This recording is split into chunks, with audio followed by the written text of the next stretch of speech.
என்ன பாக்குறீங்க? உங்களுக்கு ஒண்ணு தெரியுமா? பெருசா சக்சஸ் ஆனவங்களுக்கு காமனா ஒரு ஹேபிட் இருக்கு. அவங்க ஸ்டடி டைம்ல கம்ப்ளீட்டா மொபைல கட் பண்ணிடுவாங்க.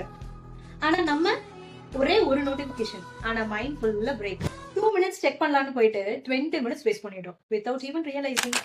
இப்போ என்னோட கொஸ்டின், நீங்க உங்க ஃபியூச்சரை வின் பண்றது இம்பார்ட்டன்ட்டா இல்ல இன்ஸ்டாகிராம் ரீல்ஸா இல்ல வாட்ஸ்அப் ஸ்டேட்டஸா? எவ்ரி டைம் நீங்க உங்க மொபைலை ஓபன் பண்ணும்போது உங்க மைண்ட் ஃபோக்கஸை ஸ்விட்ச் ஆஃப் பண்ணிடும். Memory power also drop. அப்ப என்ன பண்ணலாம்? So from today, study time keep your mobile in flight mode or else put your mobile in some other room. It's far more better option. கொஞ்சம் கஷ்டம் தான், but result Maaza இருக்கும். Try பண்ணி பாருங்க.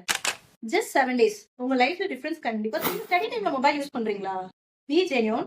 S or no. Yes அப்படின்னா comment பண்ணுங்க. I will control. If you are serious. Remember, dreams need focus, distraction need excuses. Which one you choose?